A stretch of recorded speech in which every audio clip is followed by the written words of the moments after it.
I caught my wife cheating with my best friend on a Tuesday evening that was supposed to be ordinary and quiet and forgettable, the kind of night that never makes it into memory unless something breaks, and something did.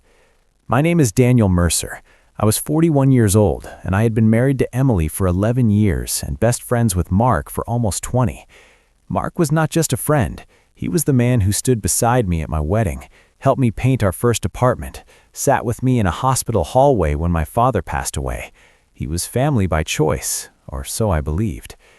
That evening, I came home early because a conveyor belt malfunction shut down the warehouse 2 hours ahead of schedule, the kind of luck that usually feels like a gift. I texted Emily that I was on my way home and received no reply, which had become normal lately. She had been busy more often. Longer yoga sessions, work dinners that never included me, phone calls taken in other rooms with the door closed. When I pulled into the driveway, her car was there, and so was Mark's car. That should have reassured me. Instead, it made my stomach drop in a way I could not explain yet. I walked inside slowly, noticing details I had seen 1,000 times: the scuff on the baseboard, the family photo by the stairs, the quiet hum of the refrigerator. I heard laughter upstairs, Emily's laughter, the one she used to save for moments that belonged only to us. I stopped halfway up the stairs and listened as it faded into a low, familiar voice I knew too well. The bedroom door was not fully closed. I did not need to open it. I saw enough to understand everything I had been avoiding for months. Clothes on the floor that did not belong together. Mark standing where I stood every night. Emily touching him in a way that left no room for excuses. My heart did not race. It sank, heavy and final, like something settling where trust used to live. I stepped back without making a sound, walked out of the house, drove aimlessly for an hour, parked behind a closed grocery store and stared at the steering wheel until my hands stopped shaking. When I returned, Mark was gone. Emily sat at the kitchen table wearing the sweatshirt I gave her years earlier, her hair still damp, her face calm. She did not deny it. She did not cry. She said my name as if I were interrupting her evening, and told me it just happened and that she never meant to hurt me. I asked how long, and she paused, just long enough to choose an answer that revealed nothing. When I told her I needed space, she nodded with visible relief. When I said I would stay at my brother's place for a few nights, she asked if I would still cover the mortgage on Friday. The next morning, I told my brother everything. He listened, then sighed, then said Mark had always been intense, and asked if I was sure I had not misunderstood. I called my mother, and she told me marriages go through phases, and warned me not to destroy everything over a mistake. By noon, the story had already changed. Emily told people we were having communication issues. Mark told friends he was just supporting her during a hard time.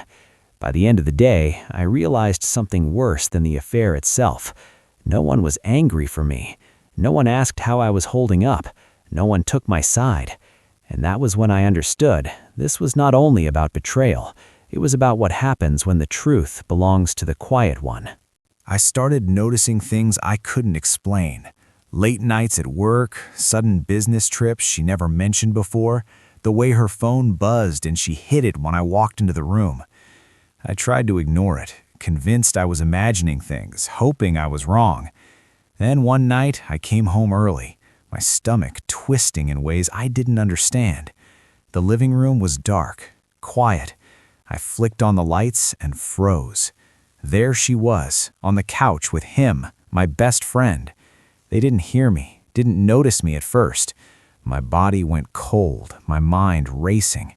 I watched as the life I thought I had, the trust I believed in, crumbled in front of me. I couldn't move. I wanted to scream, to yell, to rip them apart, but I couldn't. I just stood there, numbed, watching them betray me without shame.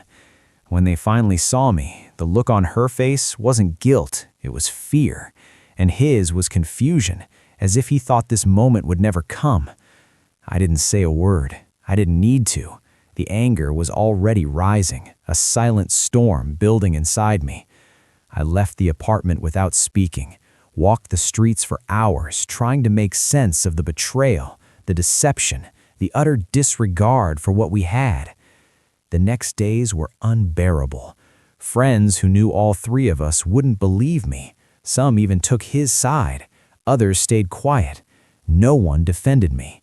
I felt isolated, abandoned by everyone I trusted. I replayed everything in my mind. Every time I had stayed late at work to surprise her with dinner, every time I had lent him money, every laugh and shared secret that suddenly felt like lies. I realized that no one was coming to save me. I had to face it alone. The humiliation of being betrayed by the two people I trusted most was unbearable, but it became my fuel. I documented everything, saved every message, every picture, every small proof I could find. I couldn't rely on friends or family to understand. I had to be the one who stood for myself. The weight of the betrayal pressed down, but it also sharpened my mind. I started planning, not revenge, not violence, but clarity, exposure, truth. I needed them to understand that their actions had consequences, that deceit has a cost, and I promised myself that when the time came, I would confront them, not out of anger, but with precision, showing them everything they thought they could hide. They thought they could destroy me quietly. They were wrong. I started keeping evidence, recording every suspicious call, screenshotting texts, noting times and places. I wasn't going to let them get away with it, not without consequences. Every time she came home late, I pretended I didn't notice, pretending like nothing was wrong, while inside my blood boiled. Mark acted casual too, laughing in my living room, sharing stories from work as if he didn't know the world I lived in was collapsing. I had to be careful. One wrong move and it would all explode, and maybe I'd look like the crazy one. So I played the part of the calm husband, the forgiving friend, the man who didn't suspect a thing. But inside, I was planning. I thought about how they laughed over coffee last weekend, how she rested her hand on his arm, and I felt the kind of anger that makes your chest ache, your stomach churn, your hands clench until your nails dig into your palms. I wanted them to feel fear, even just a fraction of the betrayal I felt every day. Work became my escape, the one place I could breathe. I poured myself into overtime, keeping my distance, avoiding home whenever I could. Every night, I'd sit in my car before going inside, staring at the lights in our apartment, listening to their laughter through the thin walls, letting it sink in that I was alone in seeing the truth. My friends continued to avoid it. "Are you sure, Rob?" they asked. "Maybe it's just stress." Stress. Betrayal doesn't come with a side of stress. It comes with betrayal, humiliation, and the slow-burning rage that keeps you awake at 3 a.m. I stopped telling anyone. It was my burden, my fire. And slowly, methodically, I started setting the pieces in place. I changed the locks on the doors I could control, backed up all the evidence in multiple places, and began considering my options. Divorce would be messy, confrontation would be messier, but I couldn't let them continue their charade, pretending that what they did was normal, acceptable. They had taken something sacred from me, something I had built over years of trust and loyalty, and they thought they could walk away laughing. They hadn't counted on my patience, my planning, or my quiet determination. Every smile she gave him, every joke they shared, every careless touch fueled the resolve inside me. I wasn't acting on impulse. I wasn't screaming or throwing things.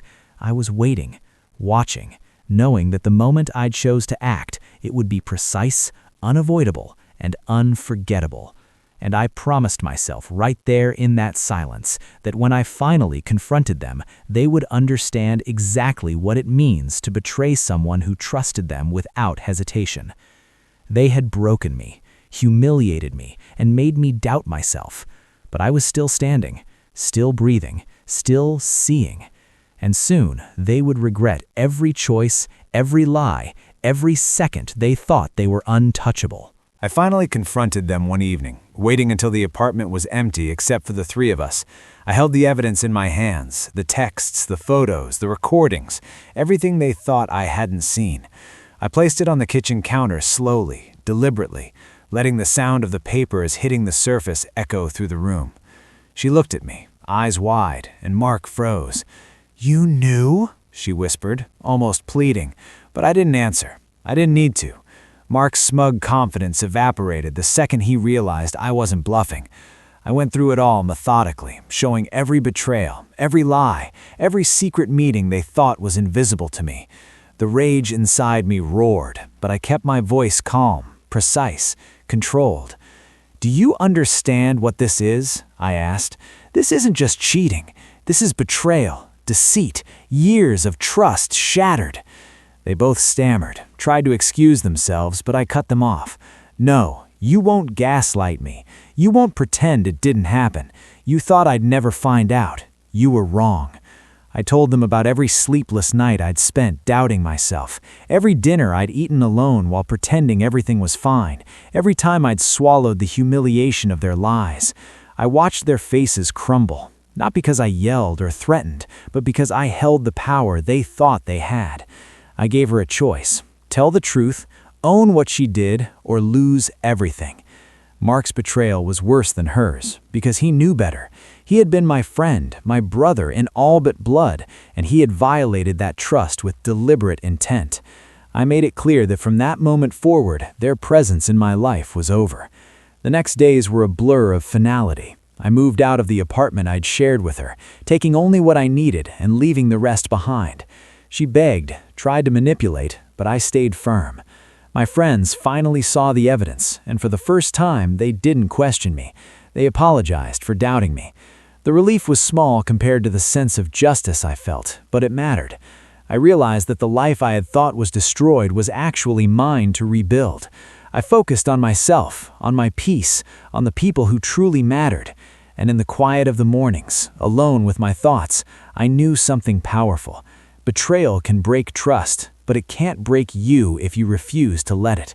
I wasn't defined by her lies, by Mark's deceit, or by the judgment of anyone else. I was defined by my strength, my resilience, and my ability to see the truth and act on it. They had tried to humiliate me, to make me doubt myself, but in the end, I walked away standing taller than ever. I wasn't just a victim. I was a man who reclaimed his life, who refused to let betrayal dictate his story, and who proved in silence and in action that nothing could take away the respect I owed myself.